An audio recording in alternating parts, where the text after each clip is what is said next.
Hello അസ്സാം വലൈക്കും. എന്തൊക്കെയുണ്ട് എല്ലാവരുടെയും വിശേഷങ്ങൾ? നമ്മളിതാ അൽഹംദുലില്ലാ റാത്താണ്. കുറേ പേര് മെസ്സേജ് അയച്ചു, എന്താ അപ്പോൾ ഇത് വീഡിയോ കാണാത്തത്, നിങ്ങൾ പറഞ്ഞിട്ട് തുടങ്ങിയപ്പോൾ നിങ്ങൾ തന്നെ നിർത്തി, ഞങ്ങളൊരു വിവരവും ഇല്ലല്ലോ എന്ന് പറഞ്ഞിട്ട്. അപ്പോൾ മെറ്റീരിയൽ പിന്നീട് എടുത്തിട്ടുണ്ടായിരുന്നില്ല, കുറേ വർക്ക് പെൻഡിങ് ഉള്ളതുണ്ടായിരുന്നു. അതുകൊണ്ട് നോമ്പിന് അതിൻ്റെ ഇടയിൽ കൂടെ ചെറിയൊരു അസുഖവും വന്ന് അതിൻ്റെ ഇടയിൽ കൂടെ സ്റ്റിച്ചിങ്ങും തിരക്കും. അപ്പോൾ 2-3 എടുത്തവർക്കൊക്കെ ഓരോന്നൊക്കെ സ്റ്റിച്ച് ചെയ്ത് കൊടുത്തിട്ടില്ലായിരുന്നു. അപ്പോൾ അതിൻ്റെ പെൻഡിങ് വർക്ക് തീർക്കാനൊക്കെ ഉണ്ടായിരുന്നു.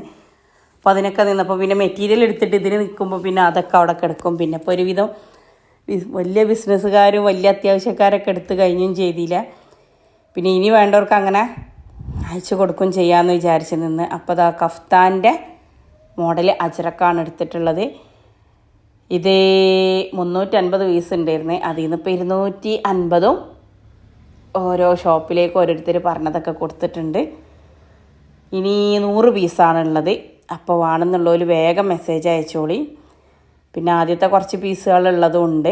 കുറച്ച് പീസുകളെന്ന് പറഞ്ഞാൽ യെല്ലോ ഗ്രീൻ ആ മോഡലില്ല, വേറെ മോഡലിൽ കഴിഞ്ഞ ആഴ്ച ഞാൻ വീഡിയോ ഒന്നും എടുത്തിട്ടില്ലായിരുന്നു, പക്ഷെ അത് കുറച്ച് പീസുകൾ എടുത്തിട്ടുണ്ടായിരുന്നു.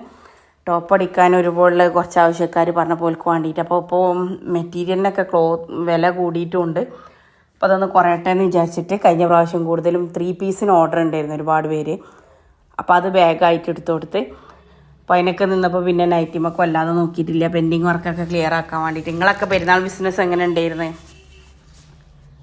പിന്നെ എൻ്റെ വലിയ അനിയൻ ഇവിടെ നാട്ടിലുണ്ട്. അപ്പോൾ എൻ്റെ കൂടെ കുറച്ച് ട്രിപ്പൊക്കെ പോയി, അങ്ങനെ തിരിഞ്ഞു പറഞ്ഞ അതുമായി. നിങ്ങൾ പെരുന്നാളിൻ്റെ ആഘോഷമൊക്കെ എങ്ങനെ ഉണ്ടായിനി? എല്ലാവരും ട്രിപ്പൊക്കെ പോയി അടിച്ചു പൊളിച്ചോ?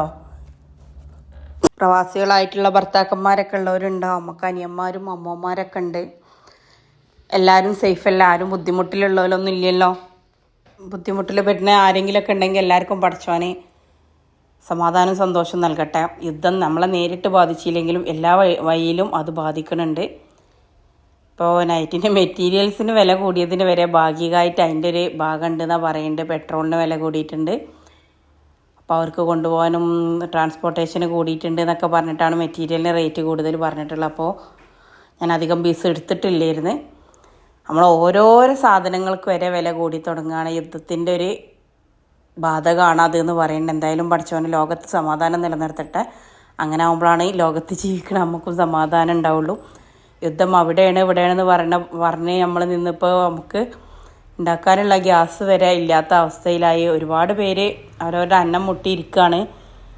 കാരണം ഹോട്ടലിലൊക്കെ പണിയെടുത്ത് ജീവിക്കണോല്, അതുപോലെ കാറ്ററിങ്. എൻ്റെ ഒരു ഫ്രണ്ട് ഉണ്ട്, കാറ്ററിംഗ് ആയിട്ട് വീട്ടിലിരുന്നിട്ട് സാധനങ്ങളൊക്കെ ഉണ്ടാക്കിയിട്ട് ബേക്കറികളും ഇതൊക്കെ വിറ്റിരുന്ന ആളാണ്. ഇപ്പോൾ ഗ്യാസ് ഇല്ല, അടുപ്പിൽ ചെയ്തിട്ട് പഴയ ഒരു പെർഫെക്ഷൻ കിട്ടണില്ല എന്നൊക്കെ പറഞ്ഞിട്ട് ഇപ്പോൾ നിർത്തി വെച്ചിരിക്കുകയാണ്. അങ്ങനെ ഒരുപാട് പേര്.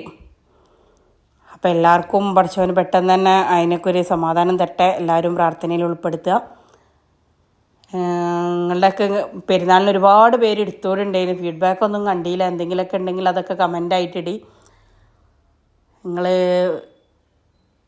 എത്ര എല്ലാ മെറ്റീരിയലും എടുത്തതൊക്കെ സെയിലായിട്ടുണ്ടോ, അതോ സെയിലായിട്ടില്ലേ? സെയിലായിട്ടില്ല എന്നുണ്ടെങ്കിൽ നിങ്ങളെ നാട്ടിലെ ആൾക്കാർക്കനുസരിച്ച് വെറൈറ്റി ആക്കിയിട്ടൊക്കെ സ്റ്റിച്ച് ചെയ്ത് കൊടുക്കുക. അതുപോലെ ആദ്യം തന്നെ സ്റ്റിച്ച് ചെയ്ത് വെക്കാതെ അവർ പറയുന്ന മോഡലിൽ സ്റ്റിച്ച് ചെയ്തൊക്കെ അങ്ങനെ എന്തെങ്കിലുമൊക്കെ ഒരു മാറ്റം വരുത്തുക. നിങ്ങളടുത്തേക്ക് വരുമ്പോൾ കടയിലും എവിടെയും കിട്ടാത്ത എന്തെങ്കിലുമൊക്കെ ഒരു മാറ്റം കിട്ടുന്നുണ്ട് എന്നുള്ളത് നിങ്ങളാളുകൾക്ക് തോന്നിക്കഴിഞ്ഞാൽ പിന്നെ അവർ നിങ്ങളിട്ട് പോകില്ല. ഒരു കസ്റ്റമറെ തുണിയെടുത്ത് ഞാൻ സെയിലായില്ല അത് പറഞ്ഞ് നിൽക്കൽ വിളവല്ല.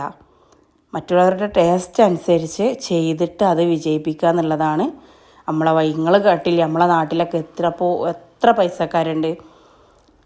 പക്ഷെ എന്താ, അവരിൽ എല്ലാ വീട്ടിലും ആരെങ്കിലും ഒരാളാവും ആ ഒരു എന്താ പറയുക ആ വീടിനെ നിലനിർത്തി പോകുന്നത്, ആ വീട്ടിനെ അങ്ങനെ ഒരു പൈസക്കാരാക്കിയത്.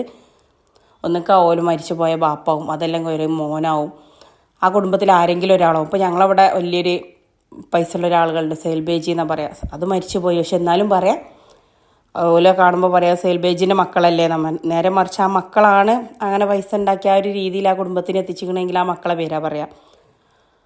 അപ്പം നമ്മളെ കുടുംബത്തിൽ അങ്ങനെ ഒരു സ്ഥാനം ഉണ്ടാക്കാനുള്ള ഒരു കാരണക്കാർ നമ്മളാവട്ടെ എന്നാണ് നമ്മൾ സ്വയം ചിന്തിക്കുക. ഒരാൾ ഉണ്ടാക്കി വെച്ചിട്ടും ഒരാൾ വഴിവെട്ടി വെച്ചിട്ടൊന്നും ആർക്കും ഒന്നും ചെയ്യാൻ പറ്റില്ല. ഓരോരുത്തർക്കും ഓരോ കടമകളും കടപ്പാടുകളും ഉണ്ട്. എല്ലാവർക്കും പടച്ചവൻ ഒരേ ബുദ്ധിയാണ്, ഒരേ ശരീരമാണ്. ഒരേ തലച്ചോറാണ് തന്നിട്ടുള്ളത്. ചിലർ മാത്രം അത് ഉപയോഗിക്കും, ചിലരത് എനിക്കൊന്നിനും പറ്റൂല എന്ന് സ്വയം നമ്മളെ താഴ്ത്തിയിട്ട് നമ്മളൊന്നും ചെയ്യാതിരിക്കും. എന്തെങ്കിലും ചെയ്തിട്ട് അത് വിജയിച്ചില്ലെങ്കിൽ ആ സമാധാനത്തിൽ ഇരിക്കാം. ഞാൻ ചെയ്ത് നോക്കിയിട്ടുണ്ടല്ലോ, ഒന്നും ചെയ്യാതെ എന്നെക്കൊണ്ടൊന്നും പറ്റൂലല്ലോ എന്ന് വിചാരിച്ചിരിക്കുന്നത് വീട്ടിത്താണ്.